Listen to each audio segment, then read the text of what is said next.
testing 7 standing desks from 7 different companies. I'm gonna tell you what to look out for as someone who has over $6,000 worth of standing desks. Yeah, I've got a problem. So I got some of these desks through sponsorships on the channel, and some of them I bought myself in my journey to find the perfect setup and the perfect standing desk. Out of the 7 I've tested so far, some are good, some not so good, and only a few are great. So today, we're starting with the cheapest of the desks I tested, a $100 desk from a company called HUANUO. I didn't know that standing desks could actually get this cheap until recently. Normally, they're in the $300 to $500 range, but out of curiosity, I bought one. I wanted to see what it was like. I wasn't expecting much considering the price, but when it arrived and I assembled it, I was actually pretty surprised. Before I get into the good though, it's definitely not perfect, as you can expect for the budget price. The legs on it are thinner than all the other desks I've tried, and that translates into it feeling a little more wobbly, especially at the highest range. It's just, a little wobbly. Not to mention the motor on it is laughably small, and it's only rated up to 176 pounds, which may seem like a lot, but when you add up the desk, the PC that's mounted to the table, and you start leaning on the desk, it starts to feel pretty weak. Not to mention the material of the desk itself feels cheap. Now, I don't want to go too hard on the negatives. The thing is $100, but what surprised me the most is that it wasn't even that bad. I think I expected some rickety desks that would barely work, but instead, it's passable. It even has cable management built into the back. The controller is super easy to use, and it has 4 presets for heights.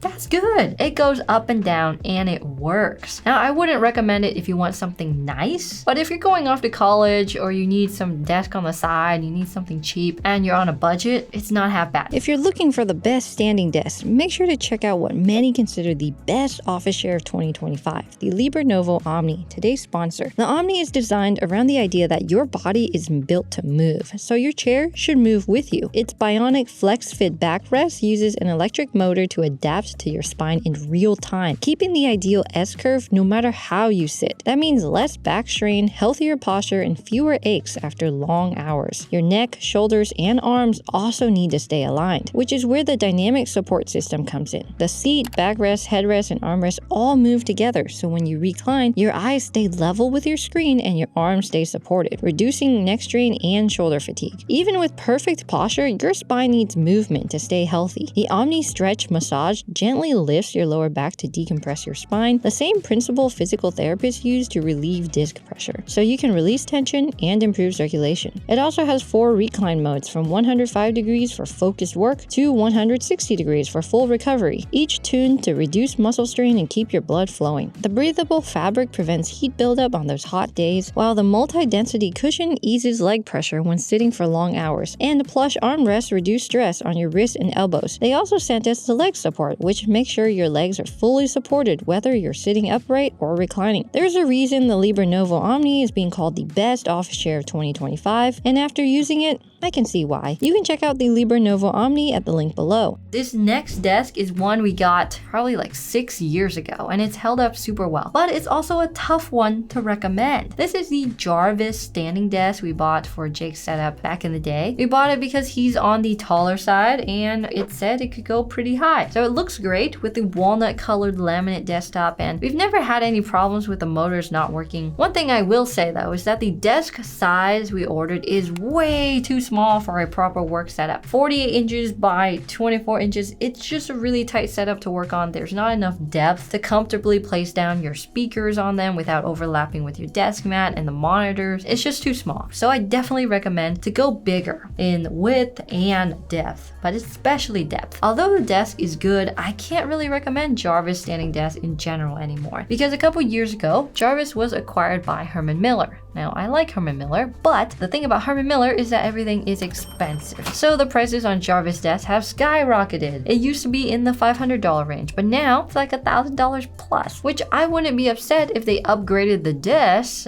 but they didn't. It's just a laminate desk. It's not even solid wood, which in my mind is quite a ripoff. So in my opinion, there's better options out there. The next desk is pretty cool. I got it in 2023 when I needed a desk for my work setup. It's the FlexiSpot FlexiSpot bamboo standing desk. They sent it to us in an exchange for making a short on it, and with the bamboo top, it retails at around $490. So being made of bamboo, it's definitely different than the other desks that I've tried. The bamboo top is a lot more lightweight than its laminate counterparts, which makes it a lot easier to move around. I'm constantly like fiddling with my desk, so I sort of like that. It looks slightly different too, with the grain having more of a tropical look to it, like a banana, like you're at a tiki bar or something. I'm just kidding, I don't go to tiki bars. The edges on this desk are also slightly curved along the sides, giving it an interesting look. Sometimes the curves can make it difficult to C-clamp things to your desk, but the curves here aren't too intense and they're not very deep, so it hasn't been an issue for me yet. This lightweight design of the bamboo does come with some downsides though. For example, it scratches a lot easier than other materials, and you can see all the bumps and bruises it's acquired through the years. So the legs that FlexiSpot offers on this E7 desk lineup are interesting. They're center mounted instead of being farther back like on other desks. This is nice because it makes it easier to do cable management. You can just access it from the sides instead of having to go under the desk or pull out the desk. It makes it easier, and I like that. But the downside of center mounted legs is that it's just a little easier to tip the desk towards you if you like to lean on your desk a lot, especially if you're tall. Now I am not tall, I'm only 5'2". I don't really have that problem, but I've been daily driving this desk for a couple years now, so no complaints here. If I did it all over again though, I'd probably go for laminate or rubber wood, which FlexiSpot does offer on their website. Overall, the E7 lineup of desks is pretty solid. This next desk is one that I recently got through a sponsorship for my home setup, and aesthetically, I think it looks really good. It's the Vernal desk and it costs $460. So there's a couple good things about this desk. I really like the overall design of it. With the color of the walnut laminate, it looks good and it's nice and it's classy. For most people, I think laminate is a good option for the desk material. It's sturdy and lightweight. It looks pretty good, but it's also pretty budget friendly too compared to going with a solid wood option. If you're looking for something even nicer or heavier though, I would go with a butcher block or rubber wood for the desk. And if you really want to go fancy, you could go for solid oak or even walnut, like our DeskHaus desk that we use for filming videos. But the Vernal laminate desk is a great middle ground. I also like the rounded edges of the desk, unlike the sharp edges of the Jarvis desk. As someone who is constantly bumping into everything, getting bruised all the time, hitting the sharp corner of a standing desk, I can tell you, it's not fun, and then people start asking, oh, where'd you get that bruise? I hit a desk. It's embarrassing. The Vernal desk also has a cable management tray that comes attached with the desk, and it's pretty easy to install. I definitely prefer it to the autonomous one that I mentioned earlier, and there's hooks on both sides of it. It's pretty nice too. They're great for hanging headphones or even a backpack. Usually you have to buy that stuff separately, so I like that it's included. The controller that you use to raise or lower the desk is really hard to accidentally hit into or raise and lower your desk, because I do it all the time with this one. It's a little easier to put together than other desks since the holes are pre-drilled, which is nice, but in my opinion, pretty much all standing desks are a pain to put together. It's a lot of work, which is why my husband does it, not me. So don't believe anyone who says it will be easy or fast. They always take a long time, regardless if you spend $100, $500, or even $3,000. And unless you really want them, I would skip most of the accessories when buying a desk from a brand. Instead, I found that you can get something comparable off Amazon, usually for a better price. So the 48-inch by 30-inch size that we got for the Vernal desk, in my opinion, is sort of a sweet spot for a home setup. The extra bit of depth goes a long way for monitors and speakers, and it makes everything just feel spacious, like you have a lot of room to work with. Now, if you want even more space, you could go for 55 inches, which would be nice for a proper work setup. But if you want something a little nicer, I've got some thoughts here too. So out of all the desks I've bought, this next one was the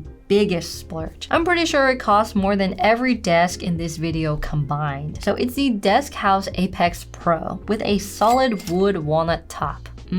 So nice. We picked up this desk because we wanted something really nice and really big for filming videos on. So we got the 30-inch by 72-inch size. And I have to admit, this table is absolutely gorgeous. It's from a real tree with all the little imperfections. They filled them up, and it's just so nice. It's so nice. We treated it as a proper business investment because we wanted to film the desk in every single video, and hundreds of videos later, I can say the investment has paid off. But if I had to do it all over again, I do it a little differently. So DeskHaus is often known as a premium brand because their standing desks come with 4 legs instead of 2, which adds more stability, especially when the desk gets really tall. And when you're buying such a huge solid wood top, you're gonna want the extra support because if this thing tips over, oh, it's gonna hurt. But I feel like my experience with the product over the past few years leaves a little bit to be desired. For example, during one of our moves, the controller on the desk broke, which I'll admit was my fault and not theirs. But when we reached out to them to get a replacement, they just charged us $50 for a new controller, which if it was some cheap or middle of the road standing desk, I'd understand. But when you spend over $3,000 with a company on a premium desk, you expect a bit more of a white glove treatment, and I was hoping they'd just offer to replace it for free, but they didn't,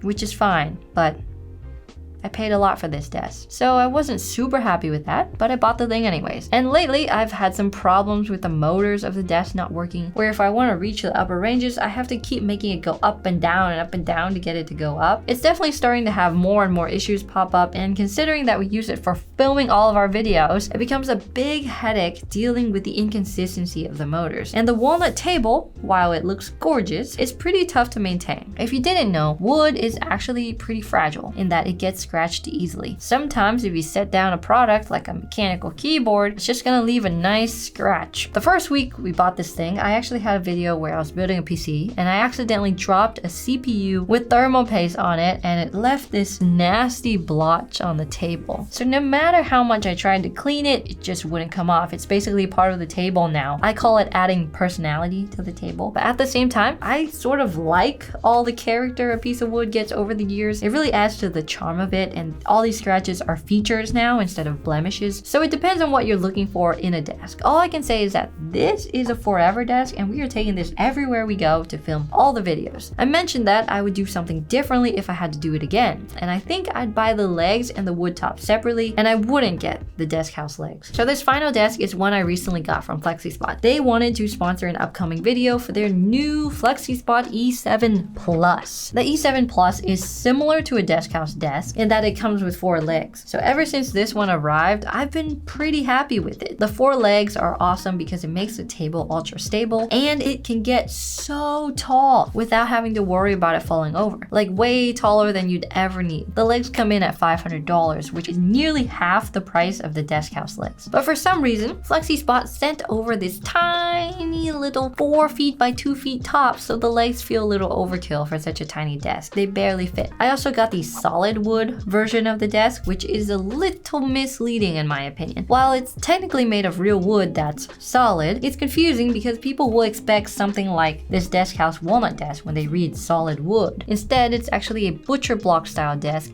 Butcher block is basically you have a bunch of small strips of wood and then you glue them together to form a top. So this is a great way to buy a desk if you want something that's super sturdy and repairable, unlike laminate. But it's not just a big slab of wood like you would expect when you read solid wood. Not to mention the type of wood used is also a cheaper alternative too. It's made from something called rubber wood. The grain on rubber wood is pretty boring and the wood itself is a little softer and easier to scratch than other types of wood, but it's still a fantastic option, especially for the price. So if you want a big sturdy desk, I'd go for the E7 Plus. And if you want to get one with a really nice solid wood top, I'd buy the solid top and then the frames from the E7 Plus separately and then combine them into your dream standing desk. But only if you're going the premium route. Otherwise, I think a laminate desk from a brand like Vernal or even FlexiSpot is a great call. But before buying, always look up which one has the best price and our coupon codes, because there really isn't that much of a difference between all these desks. Let me know if you like this video and want to see me compare other types of products too, and check out this video on the best keyboards at every price point.